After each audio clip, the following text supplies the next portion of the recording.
Hello mes bien-aimés, j'espère que vous allez bien. On approche déjà de la fin de la lecture du livre de Daniel. De plus en plus, on approche de la fin. Aujourd'hui, on parle du chapitre 9.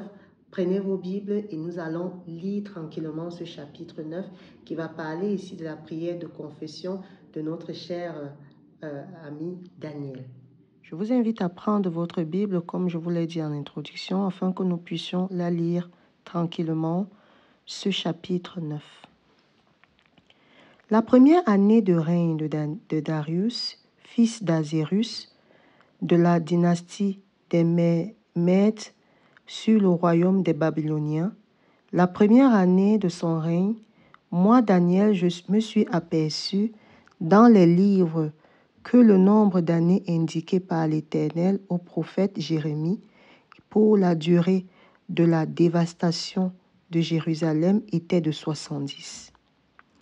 Je me suis tourné vers le Seigneur Dieu en le recherchant avec des prières et des supplications, en jeûnant et en me couvrant d'un sac et de cendres. J'ai prié l'Éternel mon Dieu et je lui ai fait cette confession. Seigneur, grand Dieu et redoutable, toi qui gardes ton alliance et qui traites avec bonté ceux qui t'aiment et ceux qui obéissent à tes commandements, nous avons péché, nous avons agi en hommes pervertis, nous avons été méchants et rebelles, nous nous sommes détournés de tes commandements et de tes règles. Nous n'avons pas écouté tes serviteurs, les prophètes, lorsqu'ils ont parlé en ton nom, à nos rois, à nos chefs, à nos ancêtres et à tous les peuples du pays. Seigneur, tu es juste. Quant à nous, nous ne pouvons pas rougir de honte, comme c'est le cas aujourd'hui pour les Judéens, les habitants de Jérusalem et tout Israël, pour ceux qui sont près et ceux qui sont loin, dans tous les pays où tu les as chassés à cause des infidélités dont ils sont rendus coupables envers toi. Éternel, nous ne pouvons que rougir de honte, tout comme nos rois, nos chefs et nos ancêtres, parce que nous avons péché contre toi. Seigneur, notre Dieu, est rempli de compassion et de pardon. Nous sommes révoltés contre lui. Nous n'avons pas écouté l'Éternel, notre Dieu, pour suivre ses lois, alors qu'il l'avait placé devant nous par ses serviteurs les prophètes. Tous les Israël a transgressé ta loi et s'est détourné pour ne pas t'écouter. Alors se sont déversées sur nous les malédictions et les imprécations qui sont écrites dans la loi de Moïse, serviteur de Dieu, parce que nous avons péché contre Dieu. Il a accompli les paroles qu'il avait prononcées contre nous et contre les magistrats qui nous ont gouvernés. Il a fait venir sur nous un malheur si grand qu'il ne s'est jamais rien produit sous ton ciel, et pareil à ce qui s'est produit à Jérusalem. C'est en conformité avec ce qui est écrit dans la loi de Moïse que tout ce malheur nous a frappés et nous n'avons pas imploré l'Éternel notre Dieu. Nous ne nous sommes pas détournés de nos fautes. Nous n'avons pas prêté attention à ta vérité.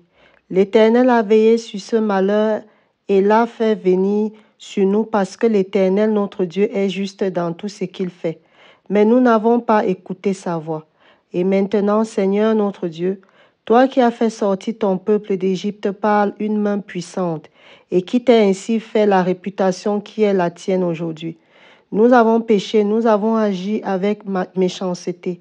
Seigneur, en conformité avec tes actes de justice, que ta colère et ta fureur s'écartent de la ville de Jérusalem, de ta montagne sainte. En effet, à cause de nos péchés et des fautes de nos ancêtres, Jérusalem et ton peuple sont un sujet d'insulte pour ceux qui nous entourent. Maintenant, dans notre Dieu, Écoute la prière et les supplications de ton serviteur et fais briller ton visage au-dessus de ton sanctuaire dévasté. Pour l'amour du Seigneur, mon Dieu, tends l'oreille et écoute. Ouvre les yeux et regarde nos ruines. Regarde la ville à laquelle ton nom est associé. En effet, ce n'est pas en nous appuyant sur nos actes de justice que nous te présentons nos supplications, mais en nous appuyant sur ta grande compassion. Seigneur, écoute. Seigneur, pardonne. Seigneur, sois attentif et agis sans tarder par amour pour toi. Mon Dieu, en effet, ton nom est associé à ta ville et à ton peuple. Je parlais encore, je priais, je reconnaissais mon péché et celui de mon peuple d'Israël, et je présentais ma supplication à l'Éternel mon Dieu en faveur de la montagne sainte de mon Dieu. Je parlais encore dans ma prière quand l'homme Gabriel, celui que j'avais vu dans ma précédente vision, s'est approché de moi d'un vol rapide au moment de l'offrande du soir. Il m'a enseigné et a parlé avec moi. Il m'a dit, Daniel, je suis venu maintenant pour ouvrir ta compréhension. Lorsque tu as commencé à prier, une parole est sortie et je viens pour te l'annoncer, car tu es considéré comme précieux. Sois attentif à la parole et prends la vision. Comprends cette vision. Ce sont les 70 semaines qui ont été fixées pour ton peuple et pour ta ville sainte. Pour faire cesser la révolte et mettre un terme au péché, pour expier la faute et amener la justice éternelle, pour masquer un sceau la vision et le prophète, et pour consacrer par onction le lieu très saint. Sache-le donc et sois attentif. Depuis le moment où la parole a annoncé que Jérusalem serait restaurée et reconstruite jusqu'au Messie, au conducteur, il y a 7 semaines et 62 semaines. Les places et les fossés seront restaurés et reconstruits, mais ce serait une période de détresse. Après les 62 semaines, le Messie sera exclu et il n'y aura personne pour lui venir en aide. Le peuple d'un prince qui viendra détruira la ville et le sanctuaire, puis sa fin arrivera comme une inondation. Il est décidé que les dévastations dureront jusqu'au terme de la guerre. Il imposera une alliance d'une semaine à beaucoup, et au milieu de la semaine, il fera cesser le sacrifice et l'offrande. Le dévastateur commettra les pires monstruosités jusqu'à ce que l'anéantissement et ce qui a été décidé se déverse sur lui. Tel est le chapitre 9 que nous venons de lire. Vous voyez encore ici Daniel, dans la première partie du chapitre 9, c'est très intéressant. On voit comment Daniel ici adresse d'abord une prière vis-à-vis de Dieu. Une prière vraiment où il demande pardon à Dieu, où il reconnaît que nous sommes pécheurs, où il demande à Dieu de ne pas vraiment nous tenir rigueur. Ça nous invite ici, à toi qui écoutes cette vidéo, à prendre le temps aussi peut-être de demander pardon à Dieu pour les péchés, de demander au Seigneur de nous pardonner. Ensuite, vous voyez qu'il met beaucoup l'accent sur la prière et sur les jeûnes.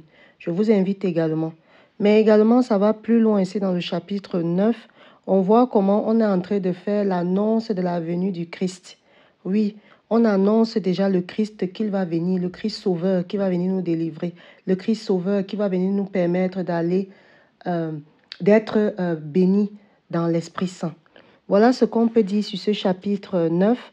On se retrouve très vite pour le chapitre 10 qui va être un chapitre plus ou moins qui fera peur puisque ça va parler d'une apparition assez terrifiante. Portez-vous bien mes bien-aimés et sachez que la vie reste amour.